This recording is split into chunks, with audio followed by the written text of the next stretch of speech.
Hi viewers, welcome to Telugu బలెట్.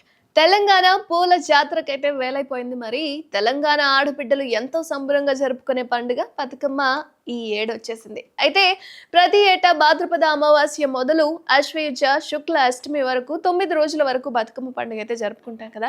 అయితే తెలంగాణ సంస్కృతి సంప్రదాయాలకు జీవన విధానానికి ప్రతీకగా నిలిచే ఈ పండుగ వేళ 9 రోజుల పాటు రాష్ట్ర వ్యాప్తంగా ఊరు వాడ ఎక్కడ చూసినా సరే సందడే కనిపిస్తుంది. మరి ఈ 9 రోజుల పాటు మహిళలు రోజుకో విధంగా బతుకమ్మను పేర్చి పండుగ సంబరాలు జరుపుకుంటారు.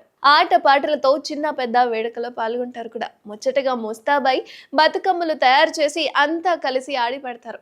ఎంగిలిపూల బతుకమ్మతో మొదలై సద్దుల బతుకమ్మతో సంబరాలు ముగుస్తాయి.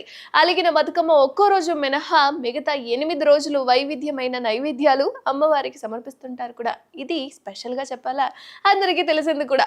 తీరొక్క పూలను అందంగా స్తూపం, శంఖం, గోపురం ఆకారాలతో అమర్చుకుంటారు. బతుకమ్మను ప్రధానంగా తంగేడు పూలు, గునుగు, గుమ్మడి, మందార, బంతి, చామంతి, అడవి చామంతి, గోరింట, పీర పూలతో కూడా అన్ని పూలతో అలంకరిస్తూ ఉంటారు.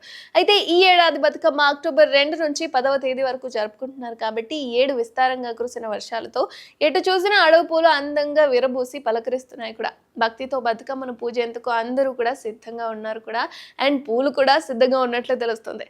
అయితే ఈ పూలు అన్ని కూడా ఔషధ గుణాలను కలిగి ఉంటాయి కాబట్టి 9 రోజుల పాటు అమ్మవారికి సమర్పించే నైవేద్యాలకు అనుగుణంగా బతుకమ్మ పేర్లు కూడా ఉంటాయి. సద్దుల బతుకమ్మ, చివరి రోజు పోయిరా బతుకమ్మ అంటూ వాటిని నీటిలో వదిలి ఆడవాళ్ళ అమ్మవారికి నమస్కారం చేసుకుంటారు. మరి మీరు బతుకమ్మ పండుగ కోసం ఇంకెన్ని రోజులు వెయిట్ చేస్తున్నారు? మీరు కూడా ఎదురు చూస్తున్నారా? అయితే వెంటనే బతుకమ్మ పండుగ సంబరాలు స్టార్ట్ చేయాలి. మరి ఏమంటారు?